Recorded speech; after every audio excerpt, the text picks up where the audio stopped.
소경이었던 그가 고침을 받았을 때 그를 불러서 어떻게 고침을 받았는지 바리새인들이 추궁을 했을 때 그는 예수님에 대해서 어떻게 신앙 고백을 했었느냐면, 예수님은 선지자입니다. 내가 볼 때는 예수님은 하나님께로부터 오신 분 같습니다.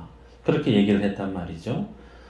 그런 얘기를 했을 때 바리새인들은 그 소경이었던 그에게, 아니다, 우리에게 있어서 예수 그리스도는 죄인이다라고 그렇게 정죄했단 말이죠.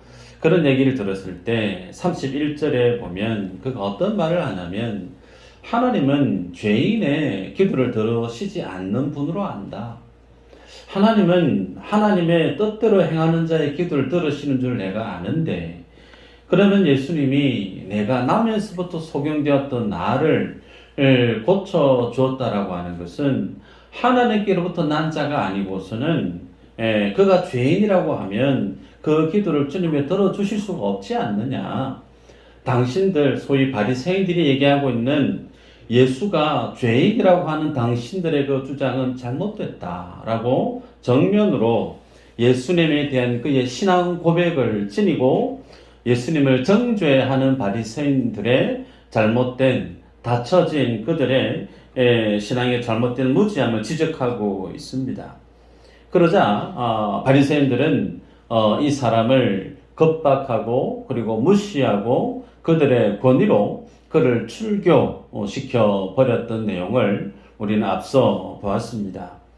여러분, 이 과정을 보면서 오늘 우리들은 출교를 당하면서까지 뻔히 그가 예수님이 선지자요 하나님께로부터 왔던 하나님의 사람임을 고백하게 되어지면, 그가 출교를 당할 줄 뻔히 알고 있으면서도 담대하게 예수님에 대한 그의 신앙 고백을 했던 그 근거, 이 사람에게 있어서의 신앙의 골격과 같은 그의 삶의 기준이자 신앙의 근거, 그것이 뭔가 것을 알아가는 것은 우리에게 의미가 있다 생각됩니다.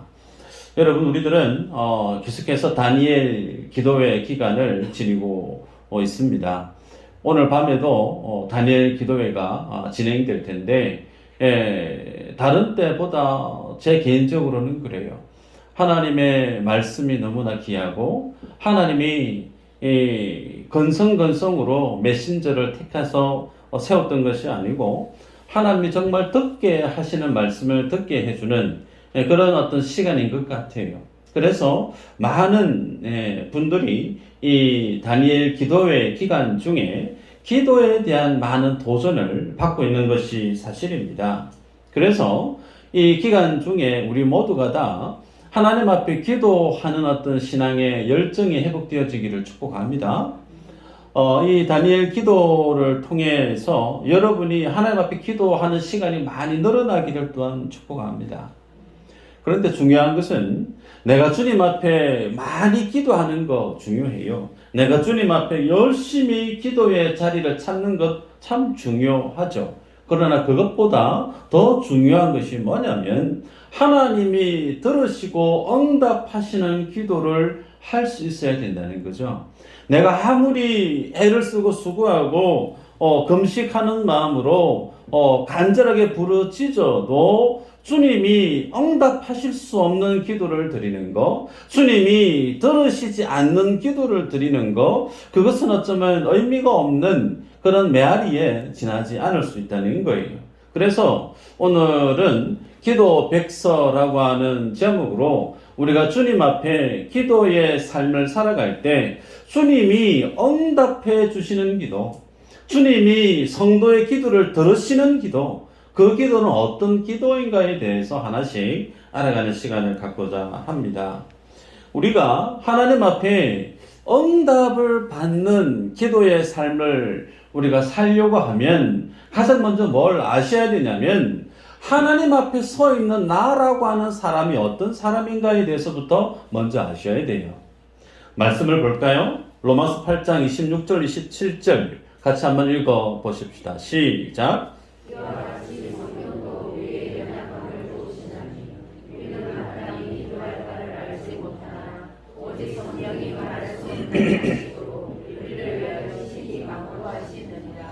마음을 살피시는 이가 성령의 생각을 하시나니 이는 성령이 하나님의 뜻대로 성도를 위하여 간구하심이니라.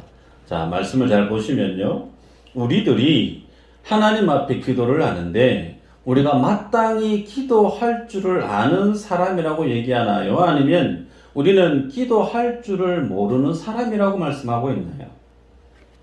말씀을 보면 성령도 우리의 연약함을 도우시나니 우리는 마땅히 기도할 바를 알지 못하나. 여러분을 무시해서 죄송하지만 성경은 하나님 앞에 있는 인생이 하나님이 들으시는 기도를 할 수 있는 존재가 아니라고 얘기합니다. 하나님이 들으시고 응답하실 수 있는 기도를 할 수 있는 능력이 우리에게는 없다라고 선언하고 있단 말이죠. 그러면 하나님이 우리를 부르셔서 주님의 자녀 삼아 주시고 하나님과 우리가 바른 영적인 관계를 맺고 주님이 주시는 기쁜 그 생명을 누리게 하기 위해서 주님이 우리에게 어떻게 행하시는가 읽었던 내용을 보니까 성령이 말할 수 없는 단식으로 우리를 위해 간구하시느니라. 성령이 하나님의 뜻대로 성도를 위하여 간구하심이니라. 여러분, 하나님의 뜻대로 구하는 기도가 응답되는 줄 믿어요. 하나님이 들으시는 기도, 하나님의 뜻대로 구하는 그 기도 하나님이 100% 응답해 주십니다. 그런데 하나님이 들으시는 기도, 하나님의 뜻대로 구할 수 있는 그 기도 누가 한다고요? 성령이 하신다 말씀하고 있어요. 우리들은 하나님의 뜻대로 구할 수 있는 기도의 능력이 없다. 마땅히 구할 바를 알지 못하나라고 밝히고 있습니다. 그러게 여러분, 하나님의 뜻대로 구할 수 있는 그 기도는 누가 하시는가? 성령 하나님이 우리를 대신해서 말할 수 없는 탄식으로 하나님 앞에 기도한다라고 성경은 말씀하죠. 자, 그러면 우리들이 주님 앞에 나와서 늘 교회 오면 가장 먼저 하시는 것이 기도죠. 교회 문을 열고 불이 켜져 있든 불이 꺼져 있든 자리에 착석하셔서 가장 먼저 뭐 하냐면 주보에 오타가 있나 없나 확인하는 게 아니라 오늘 예배 중에 주님이 내가 드리는 이 예배를 주님이 받아주십시오. 경건한 마음으로 내 마음을 하나님께 집중해서 가장 먼저 기도하죠. 기도하고 난 이후에 곁에 있는 지체를 만나서 어머야 어떻게 지냈노? 반갑다. 이런저런 얘기하면서 교제를 하죠. 일상적인 모습이에요. 여러분, 이런 어떤 우리의 종교 행위가 기도인데, 근데 이 기도가 우리가 많이 한다고 해도 성령을 통하지 않고는 하나님께 올라갈 수가 없다는 거예요. 성령을 통해서 우리가 주님 앞에 기도를 한다라고 하는 그 의미는 성령은 예수 그리스도의 영입니다. 그 아들의 영 대신 예수의 영이 곧 성령님이에요. 그 말의 의미는 우리가 하나님 앞에 기도를 하되 그 기도는 받는 대상이 누구냐면 예수 그리스도를 통해서만이 하나님, 성부 하나님께 우리의 기도가 상달된다는 거예요. 성경에는 이와 같은 진리를 마치 그림 언어로 밝히고 있습니다. 말씀을 볼까요? 요한계시록 5장 8절 한번 읽어보십시다. 같이 읽습니다. 시작. 그 두루마리를 취하심에 내 생물과 24장로들이 그 어린 양 앞에 엎드려 각각 금은보와 향이 가득한 금 대접을 가졌으니 이 향은 성도의 기도들이라. 성도의 기도가 뭐라고요? 금 대접 안에 있는 향이 성도들의 기도인데 그 기도가 들어있는 금 대접을 누구에게 드렸다고요? 어린 양 대신 예수 그리스도께 드렸다. 그렇게 말씀합니다. 또 볼까요? 계시록 8장 3절 4절입니다. 같이 한번 읽어보십시다. 시작. 또 다른 천사가 와서 제단 곁에 서서 금 향로를 가지고 많은 향을 받았으니 이는 모든 성도의 기도와 합하여 보좌 앞 금 제단에 드리고자 함이라. 향연이 성도의 기도와 함께 천사의 손으로부터 하나님 앞으로 올라가는지라. 여기에도 성도의 기도가 향으로 그렇게 제시되어지고 있습니다. 그런데 눈여겨볼 구절이 4절이에요. 4절에 보면 향연이, 그래서 향연. 3절에서는 많은 향을 받았으니, 3절과 4절의 차이점은 향연, 소위 향연이라고 하는 것은 향과 연기의 합성어예요. 그래서 하나님께 상달되어지는데 성도들의 기도라고 하는 그 향만 상달되어지는 것이 아니고 연기와 함께 연합되어져서 하나님께 올라가는 것으로 예언하고 있죠. 여러분, 성경에 예수님은 하나님은 어떤 분으로 묘사되어지고 있느냐면 시내산에 보면 빽빽한 구름 가운데 주님이 임재하십니다. 그래서 구약에서 짙은 연기 가운데 흑암 가운데 나타나시는 분, 그분을 우리는 하나님으로 성경을 묘사하고 있단 말이에요. 그래서 향연은 뭘 뜻하느냐면 성도의 기도가 예수 그리스도와 함께 연합되어져서 성부 하나님께 상달되어진다라는 겁니다. 그러기에 여러분, 성경은 예수님을 어떤 분으로 소개하느냐면 우리의 제사장, 대제사장 되신 분, 우리를 하나님께 인도하는 중보자 되신 분, 그렇게 성경은 예수님을 소개하죠. 그러기에 우리가 주님이 받으시는 기도, 주님이 나의 기도를 응답해 주시는 기도, 그 기도를 여러분이 인지하시려고 하면 가장 첫 번째 뭘 기억하셔야 되느냐면 나의 기도를 예수님이 들으신다는 거예요.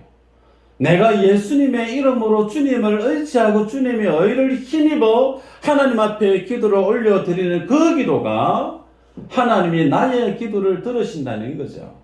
두 번째, 그러면 성령님이 말할 수 없는 탄식으로 성도들을 위해서 기도한다. 성도들은 마땅히 구해야 될 그 기도를 알지 못하나 성령 하나님이 우리들이 주님 앞에 구해야 될 그 하나님의 뜻을 밝히 알아 성령 하나님이 우리를 위해서 기도하신다고 그랬는데, 그러면 성령님은 어떤 기도를 들으시는가 말씀을 볼 필요가 있겠죠.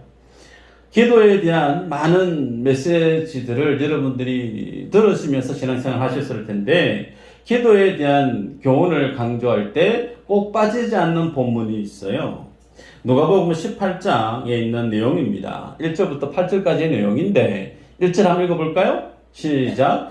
예수께서 그들에게 항상 기도하고 낙심하지 말아야 할 것을 비유로 말씀하여 그랬습니다. 자, 누가복음 18장에는 예수님께서 제자들에게 기도에 대해서 가르치시고 있어요. 너희들 열심히 기도하는데 기도하되 낙심해서는 안 된대. 그렇게 낙심하지 말아야 될 이유에 대해서 주님이 비유로 말씀하시는데 그 비유의 내용을 보면 한 마을에 과부가 있어요. 근데 그 과부가 자신의 억울한 원한이 있고 원수 맺혀 있는 답답한 일이 있다는 거죠. 그래서 재판관에게 찾아가서 자신의 원한을 풀어줄 것을 요청합니다. 그런데 말씀 속에 소개되는 그 재판관은 어떤 사람이냐면 하나님을 두려워하지 않는 사람, 그리고 사람을 무시하는 사람, 그렇게 두 가지로 재판관에 대한 그 사람의 모습을 묘사하고 있습니다. 그러니 하나님도 두려워하지 않고 사람도 무시하니 과부가 와서 자신의 원한을 풀어달라고 요청을 해도 전혀 듣는 채 마는 채 했다는 거예요. 그런데 이 과부가 포기하지 않고 끊임없이 계속해서 재판관에게 가서 자신의 억울한 원한을 풀어줄 것을 요청했다는 거예요.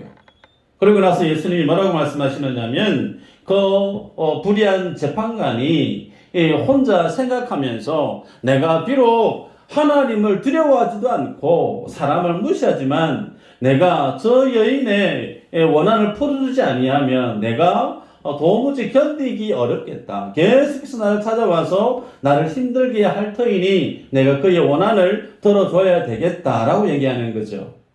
그러면서 예수님이 얘기합니다.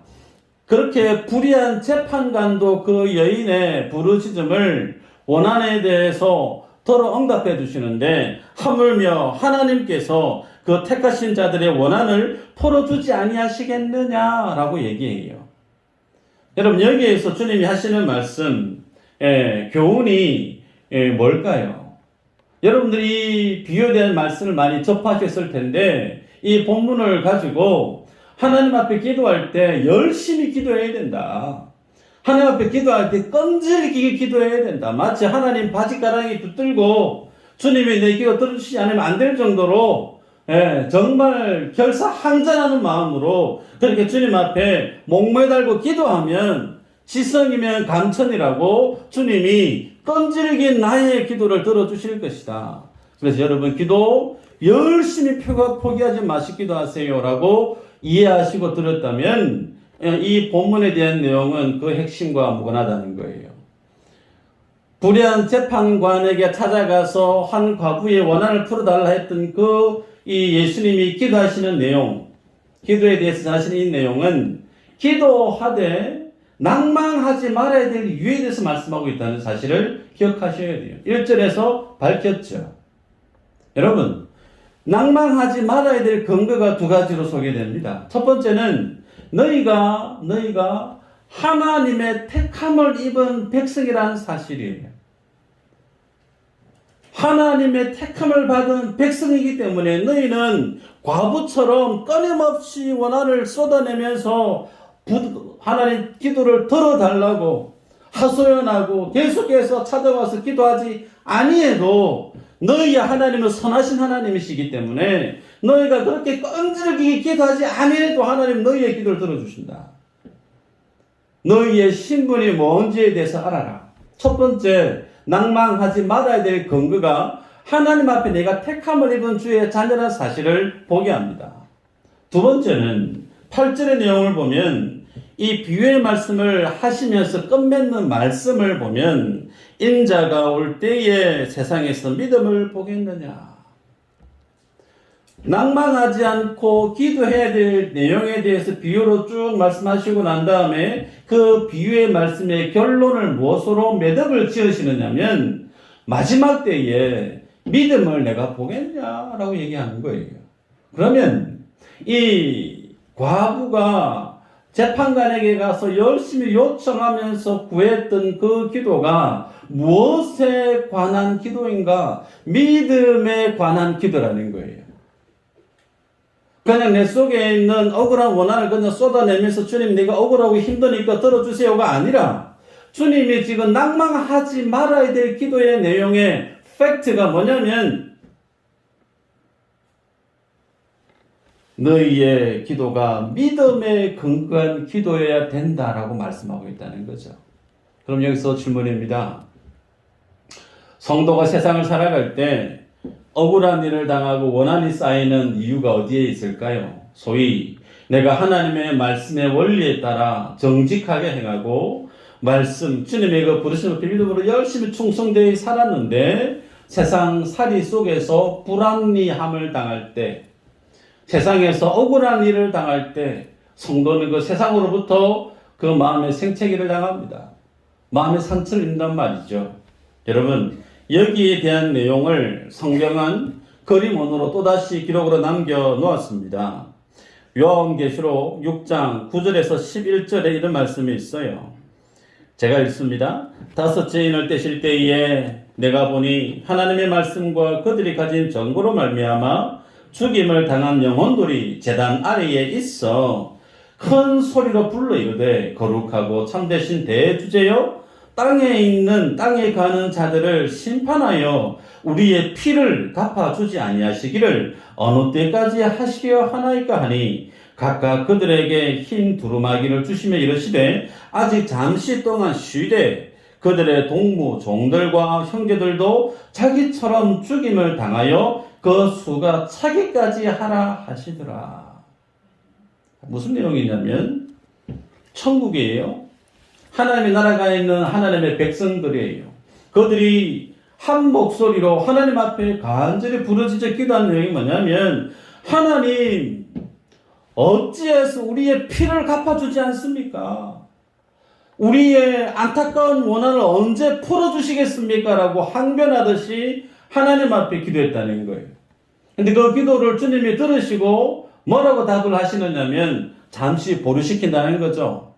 너희의 기도 내가 들었는데 내가 응답 좀 이따 해줄게. 그 말의 의미는 너희들이 그렇게 세상에서 죽었던 것처럼 너희가 똑같은 그 죽음, 소위 세상에서 하나님을 전하다가 믿음으로 살다가 억울하게 죽어가는 그 모든 죽음의 숫자가 차게 되어지면 그때 내가 너희의 그 피에 대한 내용을 내가 원한을 갚아주겠다 그렇게 말씀합니다. 여러분, 성도의 원한, 오늘 본문에서 전전 읽어드렸던 하나님의 백성이 천국에서 언제까지 우리의 피를 갚아주지 않을 거예요 라고 하는 피 맺힌 한을 하나님 앞에 토해내듯 기도하고 있는 이 기도의 내용이 그 대상이 누굴까? 나를 괴롭혔던 세상 사람일까요? 그거 아니에요. 예수님이 얘기했죠. 원수를 뭐라고요? 사랑하라.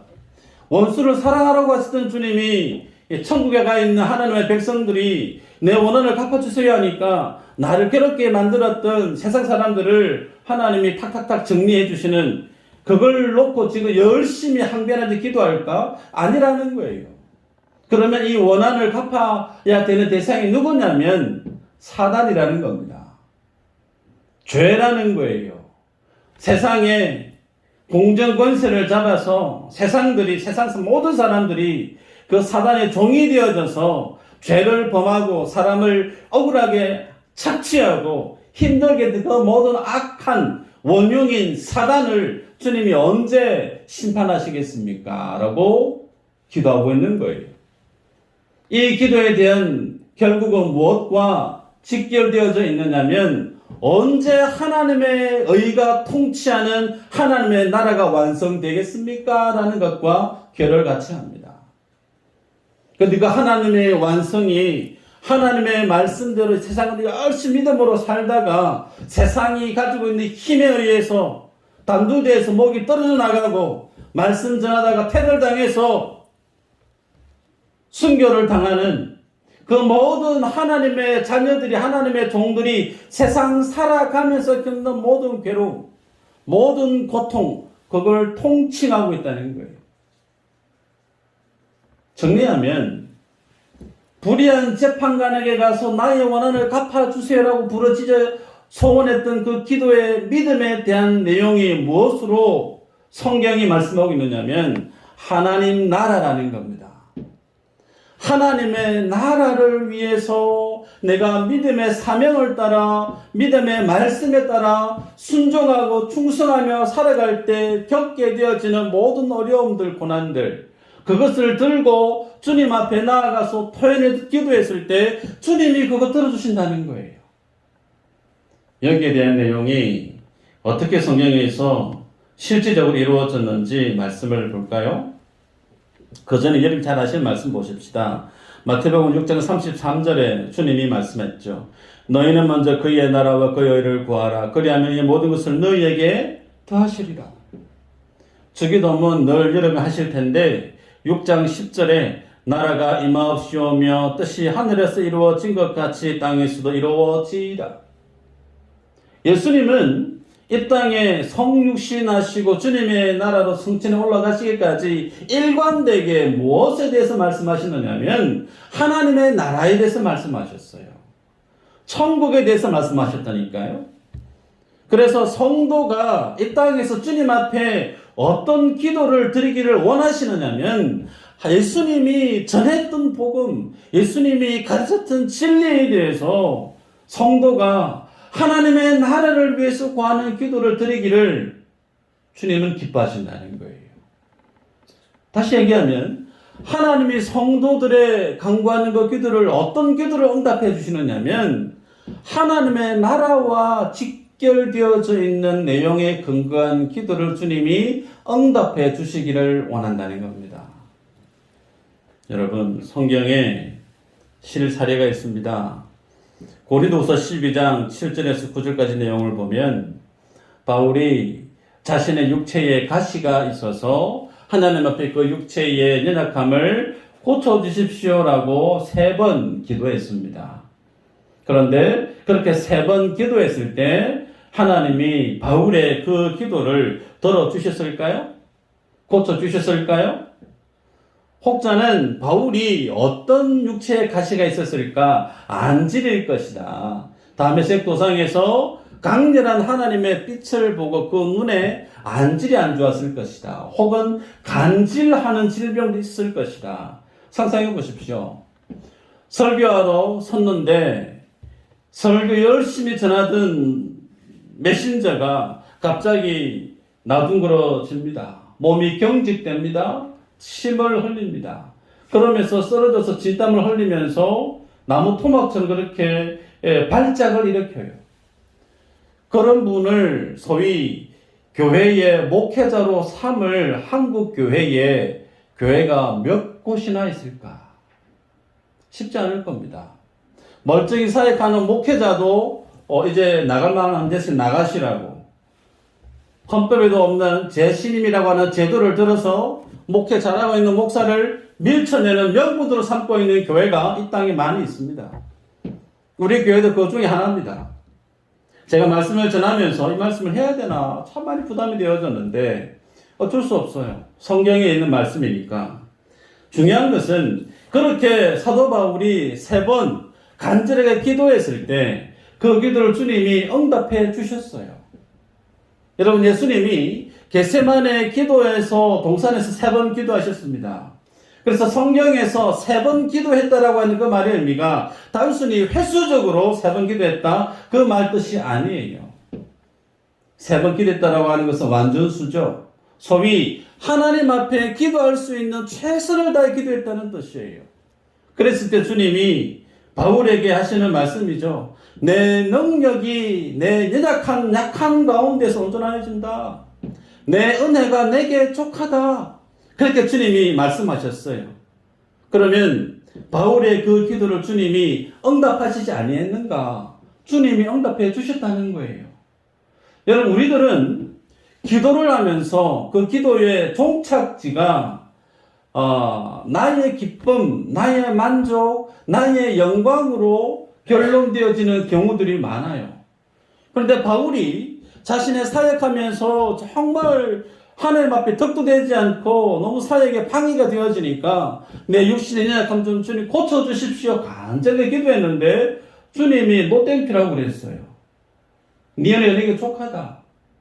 주님이 응답하시는 그 방향성은 항상 무엇과 관련이 있느냐면 하나님의 영광과 관련이 있습니다. 성도가 이 땅 가운데 많은 내용을 가지고 주님 앞에 기도하실 거예요. 그 많은 기도의 내용 중에 주님이 응답해 주시는 가장 확실한 제목 하나가 뭐냐면 하나님의 영광과 연관이 있는가? 나의 기쁨이나 나의 만족이나 나의 영광을 위해서 그 기도를 구했다면 어쩌면 그 기도는 주님과 무관한 기도가 될 여지가 있다는 거예요. 이 사실을 사도 바울이 경험해서 압니다.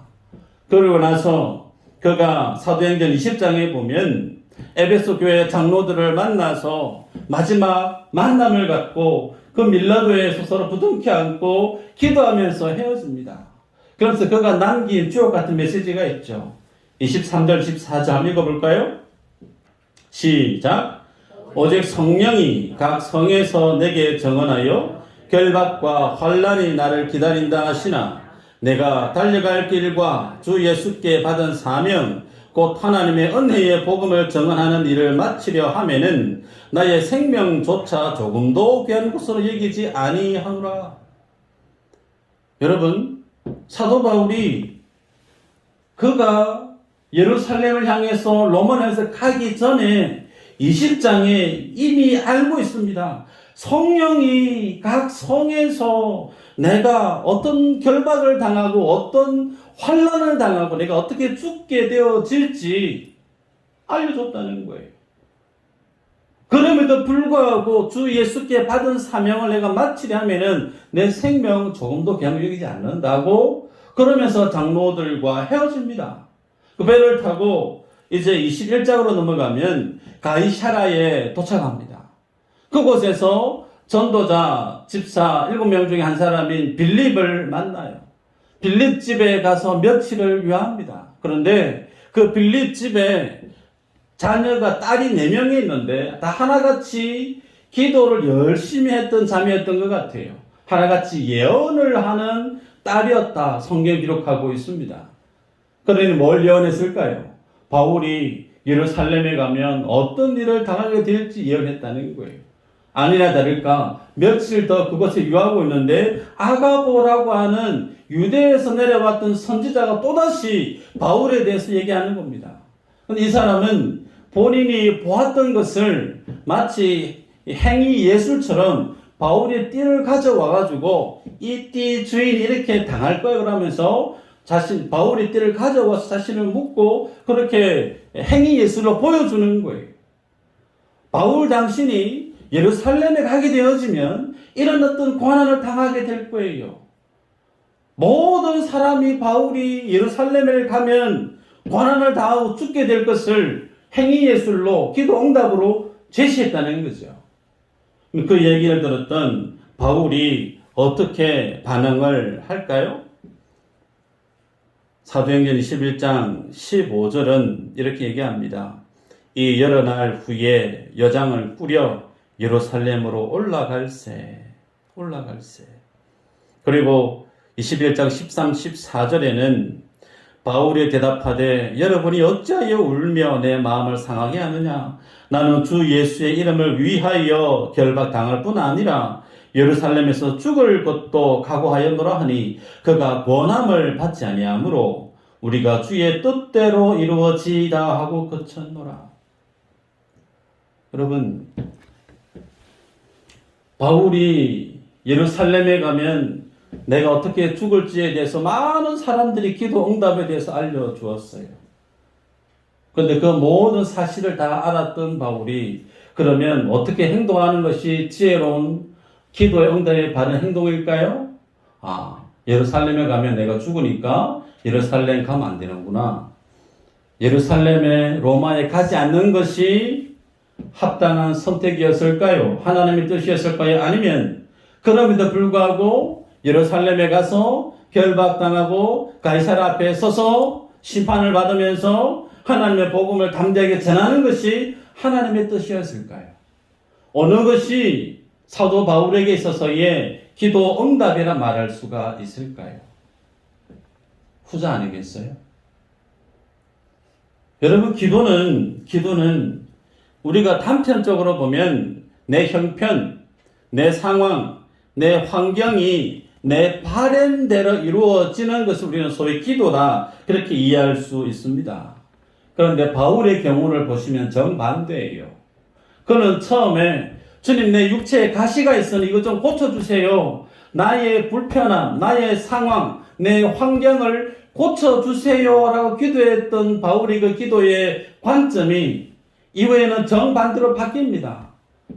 내게 육체에 가시가 있든 없든 내가 이 땅에 장수하고 행복하게 오래 잘 살든 못 살든 그걸 뛰어넘어서 내 생명의 문제도 뛰어넘어서 무엇에 그의 마음이 동요매어져 있느냐면 주 예수께 받은 사명이라는 거예요. 하나님의 뜻이라는 거예요. 그 하나님의 영광을 위해서 주님의 그 뜻 앞에 그가 기도하면서 걸어갑니다. 그래서 성경이 얘기하는 기도는 여러분 꼭 기억하시길 바라요. 내 마음의 소원을 이루는 것이 아니고 하나님이 나에 대해서 결정해 놓은 뜻이 있어요. 하나님이 여러분의 인생에 대해서 선택해 놓은 계획이 있어요. 그것을 기도라고 하는 주님과의 교제를 통해서 하나님이 내게 정해 놓으신 그 뜻, 내 인생에 대해 정해 놓은 하나님의 그 계획, 그것을 내가 받아들이면서 수긍하면서 주님 앞에 나를 주님 앞에 드려지고 그 말씀의 뜻 앞에 내가 서가는 신앙의 행위가 기도라는 겁니다. 바라기는 여러분들이 이 믿음의 자세, 소위 나 중심의 기도가 아닌 하나님 중심으로 올려지는 그 기도 드려지게 될 때 하나님은 여러분의 그 모든 기도를 응답해 주실 줄 믿습니다. 나 중심의 기도가 아니에요. 하나님 중심의 기도.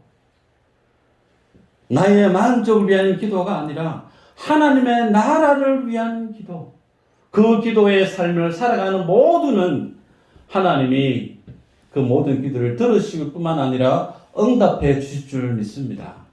이 믿음의 간증이 분명히 있는 믿음의 종들 다 되시기를 주의 이름으로 축복합니다. 기도합니다. 하나님 감사합니다. 우리를 하나님의 자녀로